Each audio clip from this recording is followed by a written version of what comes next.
Salut à tous, très content de te retrouver aujourd'hui pour une nouvelle vidéo sur Bitcoin parce qu'il nous avait manqué et que j'ai pas mal de choses à te dire. Dans cette vidéo, on va fragmenter ça en deux parties. La première, ça va être sur une intervalle de temps plutôt longue pour que tu comprennes vraiment où on se situe ici sur Bitcoin. Parce qu'en général, quand tu as des gros retracements baissiers, les gens te disent qu'ils ont peur, qu'on va descendre beaucoup plus bas. Et quand au contraire, on se retrouve sur des niveaux d'intérêt qui sont plus élevés, tout de suite, on sort les grandes fourchettes et on t'annonce des 170 000, des 200 000. Donc ici, c'est vraiment le but, c'est de rester objectif pour essayer d'anticiper éventuellement un essoufflement, un retracement, un retournement de tendance pour essayer de sortir proprement du marché. Et pour ça, on va s'appuyer sur la théorie de Dow qui est de toute façon la meilleure théorie possible pour essayer d'anticiper ce genre de signaux. Puis dans la deuxième partie, on va essayer de faire de l'analyse technique sur des petites intervalles de temps, du 1 heure, du 2 heures, du 4 heures, pour essayer de comprendre vraiment ce qui se passe autour des 117 000. Donc là, ça s'adressera peut-être plus aux traders ou à ceux qui regardent les intervalles de temps plus courtes. Et puis comme ça, tu auras vraiment un plan, si tu veux, global, intervalle plutôt long, intervalle plutôt courte, pour essayer d'anticiper les mouvements sur le moyen long terme et les mouvements sur le court terme. Juste avant de rentrer dans le détail de cette analyse technique, je vais rapidement te refaire découvrir BitLearn. La promotion s'arrête en fin de semaine, donc si tu veux nous rejoindre, tu peux directement cliquer sur le lien en description.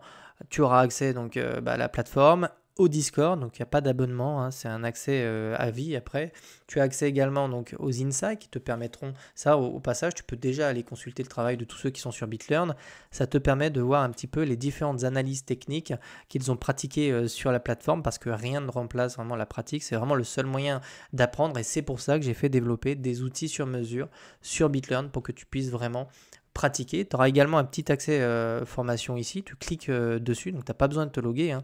Ça tu peux déjà le voir et tu auras accès directement à tout le parcours. Donc tu peux déjà en fait jeter un petit coup d'œil à la formation. Tu as du contenu gratuit ici, donc free, donc tu peux déjà en fait consulter une partie du contenu. Tu peux toujours y jeter un œil, tu pourrais peut-être y apprendre des choses intéressantes et ça te permettrait comme ça de juger la qualité un petit peu du contenu présent sur BitLearn. Tu as également tout en bas avis sur Trustpilot, donc si tu es intéressé, tu cliques dessus. Ça va t'ouvrir cette page avec des avis, donc c'est officiel, hein, c'est le Trustpilot du site, avec tous ceux qui sont sur BitLearn et qui ont bien voulu laisser un commentaire sur la plateforme. Donc tu peux déjà aller lire un petit peu et avoir des retours comme ça de tous ceux qui sont sur BitLearn, si tu as des doutes ou si tu veux simplement regarder un petit peu ce qu'en pensent les autres. Également, tu as accès à une plateforme de développement donc qui finira par devenir officielle. Donc ça, tu as déjà accès à ça si tu fais partie de BitLearn. C'est-à-dire que tu pourras créer tes journaux de trading, tu pourras les renseigner, les partager, liker les trades des autres. Donc c'est vraiment des outils communautaires qui te poussent à pratiquer pour progresser en trading et en analyse technique. On retourne sur Bitcoin pour essayer de comprendre un petit peu ce qui se passe ici. L'objectif de mon analyse technique long terme, c'est essayer de trouver ce qu'on appelle des essoufflements de dynamique, des retournements de tendance, des endroits où on pourrait commencer à observer des faiblesses. Et c'est exactement ce qu'on va faire dans cette analyse technique pour essayer de comprendre précisément où est-ce qu'on pourrait sortir proprement et quels signaux il faut vraiment surveiller. Donc on va pour ça prendre l'outil de trend ici et on va commencer en fait à tracer directement nos résistances. Donc ça c'était la première résistance qu'on avait observée autour des 30 000 $. Ensuite on a eu la deuxième, c'était le Lambu flag qu'on a eu sur ces niveaux-là, là précisément autour des 72 000 $. Donc on voit ici qu'on a vraiment un écart entre les deux résistances et que le prix, là une fois qu'on est venu chercher les 72 000 $, on n'est absolument pas revenu chercher la résistance précédente. Donc on a vraiment eu, si tu veux, énormément d'excès et d'achats sur Bitcoin sur ces niveaux-là. Ensuite, on a trouvé notre troisième résistance qui se situe globalement sur ces niveaux-là, autour des 106 000 $. Et là, déjà, on observe qu'on avait eu des corrections qui étaient quand même plus importantes que les précédentes parce qu'ici, on est revenu chercher la résistance précédente, ce qui n'était pas arrivé avant. Donc déjà, sur ces niveaux-là, on observe qu'on a un petit peu plus de mal pour venir chercher des nouveaux sommets et qu'en plus de ça, on était revenu chercher une résistance. Ça ne veut pas dire qu'on part en bear market ou quoi, c'est simplement qu'ici, déjà, on observe qu'on a eu quand même des ventes massives. Ici, ensuite, on va tracer ce nouveau sommet. Donc, attention, cette résistance n'est pas définitive puisqu'on est encore dessus. On pourrait très bien accélérer et venir chercher un niveau plus haut, hein. C'est absolument pas un problème. Mais pour le moment, tant qu'on ne l'a pas encore de façon définitive, on va utiliser pour l'instant ce sommet-là. Et on mettra à jour l'analyse technique. Si on va plus haut, tant mieux. Si on s'arrête là, on a déjà des informations et je vais te montrer les signaux qu'il va vraiment falloir observer sur ces niveaux-là. Donc déjà, on va observer maintenant la différence de pourcentage de profit qu'on a eu entre chaque résistance. Ici, on était autour des 123. Ici, on était autour des 43%. Et sur cette résistance-là, pour le moment, on est autour des 11%. Et ce qui m'intéresse, donc c'est normal que ça diminue, parce que Bitcoin est actif de plus en plus liquide, et donc la performance va se réduire.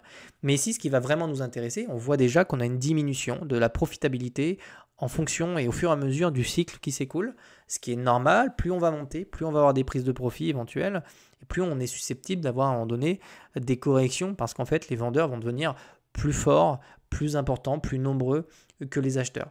Ce qu'il faut vraiment observer ici, c'est le changement de dynamique. Pour l'instant, on est toujours sur une dynamique haussière. On voit la moyenne mobile qui est rouge, qui passe bien comme ça à chaque fois au niveau des bottoms.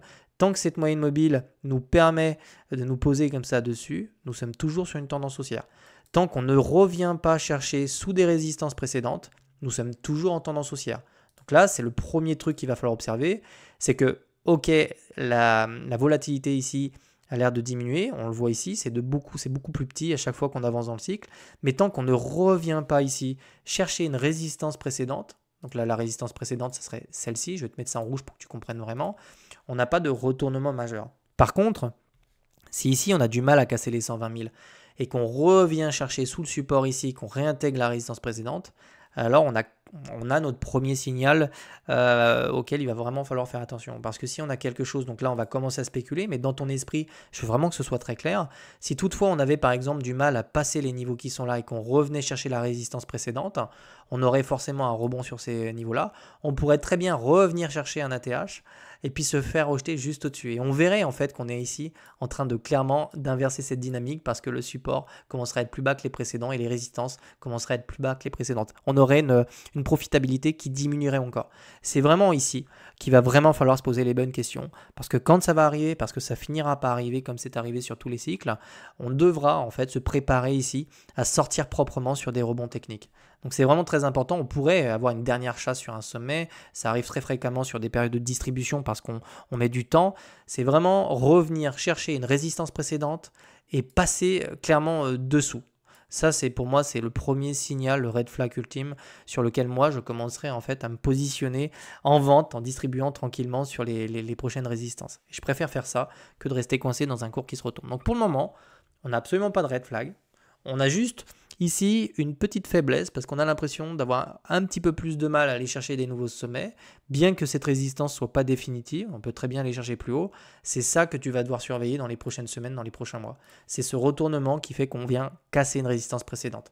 Et ça, c'est clairement des signaux. On l'avait déjà vu, je vous en ai déjà beaucoup parlé de ça. Très rapidement, je peux vous le montrer pour que ça ait encore plus de sens pour vous. On le voit ici par exemple. On voit vraiment qu'ici, on avait vraiment toutes ces résistances, ça c'est un classique, je vous le sors très souvent. On voit qu'on passe au-dessus de la résistance, on voit clairement que l'écart diminue entre chaque résistance. Ici c'était pareil, aussi on vient vraiment chercher, on voit qu'ici on a quasiment plus de volatilité entre les résistances.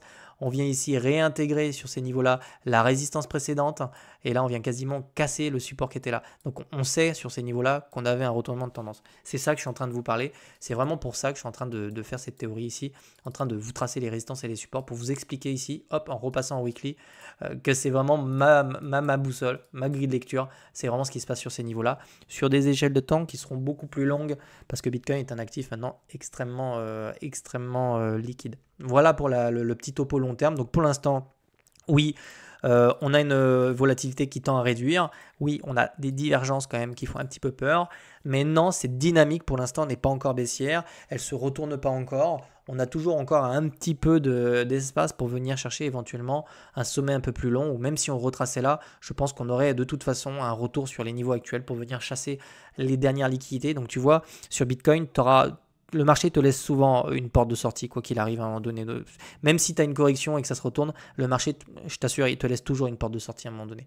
Voilà en ce qui concerne Bitcoin sur les grandes unités de temps. Maintenant, on va descendre sur les petites. Donc, on s'adresse plus aux traders, si je puis dire. Mais là, ça va plutôt intéresser les gens qui ont l'habitude de faire du scalping ou du day trading. Alors, première chose, c'est qu'on voit clairement ici qu'on a un joli plateau. Donc déjà, ce qu'on peut déjà se dire, c'est que sous ces niveaux-là, c'est bourré de stop. Il n'y a pas de problème pour ça. Je pense qu'on le voit directement ici. Donc on sait que cette zone-là, c'est probablement un joli piège baissier pour tous ceux qui vont vouloir shorter la cassure, parce que forcément, il y a des mecs qui vont vouloir la shorter.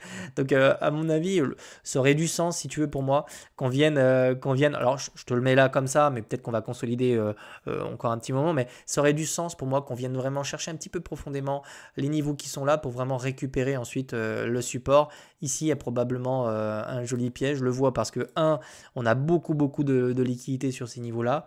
Et deux, parce qu'en fait, tout simplement, on a des fundings assez élevés. On voit qu'ici, on a un funding qui est très élevé. On voit qu'ici, on a des intérêts qui se sont placés quand même à l'achat. Donc, à mon avis, là-bas dessous, il y a du job. Il y a vraiment de quoi venir chercher quelques liquidités. Et ça aurait du sens pour moi, en fait, qu'on vienne les chercher. Surtout qu'on a eu quand même quelque chose d'assez vert là. Donc, si tu veux mon avis sur du court terme, il y a de grandes chances que les objectifs se situent sous ce range. Un petit peu comme ce qu'on avait déjà fait. Alors, c'était où? Tac, je sais plus où c'était. C'était là en fait. Mais c'est exactement, en fait, si tu regardes la structure que tu as là, c'est exactement la même qu'ici, sur des intervalles de temps plus petits. Regarde, je te montre. Mais en gros, hop, on vient chercher notre premier plateau, on a une petite extension, là-haut. Ensuite, on a notre plateau, ici, on a notre plateau. Ensuite, on a des petites chasses sous plateau pour des réintégrations. Donc, en fait, c'est des patterns qui se répètent assez souvent. Donc, tu peux déjà te dire, non, mais c'est troublant, mais c'est vraiment vrai. Hein, les structures et les patterns reflète en général beaucoup la psychologie. On est exactement dans le même type de structure. Donc en fait, tu peux déjà tracer ça comme ça. Tu pourrais même éventuellement faire un petit canal pour te situer. Tu peux te dire qu'il y a probablement des liquidités aussi qui se situent au-dessus des deux résistances qui se situent là. Donc, je pense qu'on peut les voir également. On peut les voir là. Donc en fait, dans les prochaines heures, je ne m'inquiète pas trop. Je pense qu'on est vraiment dans ce truc-là où on va venir chasser ici et ici jusqu'à ce qu'on ait en fait de nouveau une résolution parce que là on n'est plus sur une tendance ou quoi que ce soit, hein. On est clairement sur de la consolidation, continuation. N'oublie pas, quand on est sur une tendance haussière, les continuations se font à la hausse et tous les pièges qui sont baissiers, ça s'achète jusqu'à ce qu'on ait vraiment, preuve du contraire, une vraie structure de retournement. Ici, je vois mon RSI en 4 heures qui commence à retrouver des zones de neutralité. Si on vient chercher ça, peut-être qu'on va venir chercher le bas, là, ici, un petit peu comme ici. Ça nous permettrait vraiment d'avoir une entrée, je pense, sur le bas du range. On pourrait même venir chercher un petit peu plus bas, histoire de vraiment faire chier absolument tous les mecs qui sont en levier. Donc je pense qu'ici, tu as le décor qui est posé. Oui, on s'expose donc à des chasses au sud, ça c'est très clair, mais c'est pas pour autant qu'on se retourne. Si on se retourne, on le verra avec des vraies structures. Là encore, faut vraiment enfoncer faut vraiment enfoncer le support qui est ici et avoir une structure de retournement. Genre, on vient chercher, on n'arrive pas à repasser le support et là on descend plus bas. Là, ouais, ok, il n'y a pas de problème. On a vraiment un retournement. Mais moi, ce que j'anticipe ici sur le court terme, vraiment une chasse et une réintégration. Pourquoi pas revenir chercher ensuite derrière. Les chasses, c'est continuer en fait à se faire chier dans un range comme ça. En tout cas, c'est ce que j'ai en tête. On verra ce qui va se passer dans les prochains jours, prochaines semaines.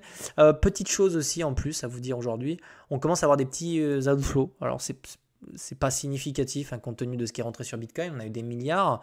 Mais voilà, les 2 dernières journées, on a eu des prises de profit sur quasiment tous les ETF ici.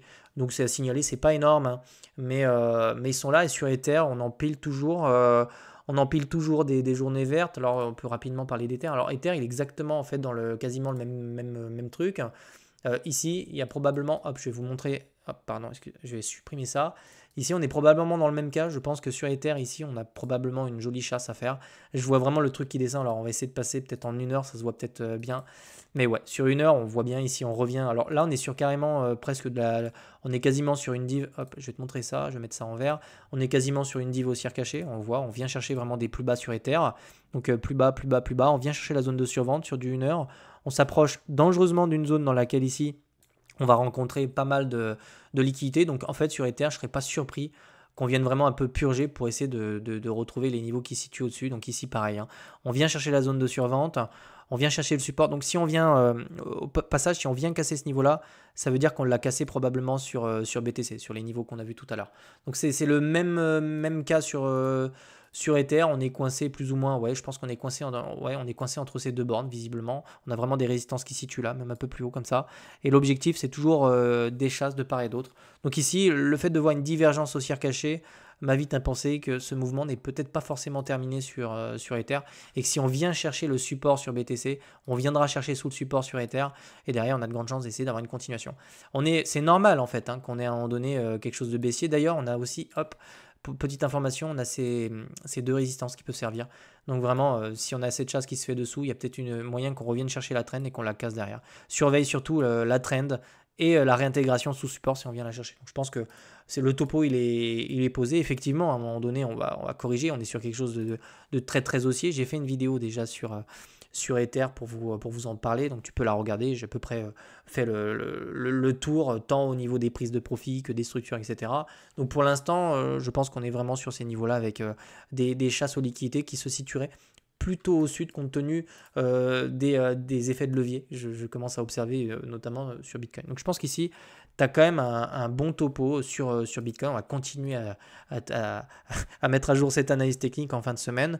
N'oublie pas que le vendredi, je fais un live vers 17h heure française, enfin environ, parce que c'est juste après ma session de trading. Donc en général, c'est plutôt autour de 17h. Si tout se passe bien, à 17h, je suis disponible. Tu pourras me poser absolument toutes les questions que tu veux sur Bitcoin, sur Ethereum, sur les crypto-monnaies, sur le Total 3. Je pense que j'en ferai également une vidéo probablement demain. Je te souhaite de passer une bonne journée. Et puis si tu veux me rejoindre sur Bitcoin, n'hésite pas, tous les liens sont en description. Allez, ciao.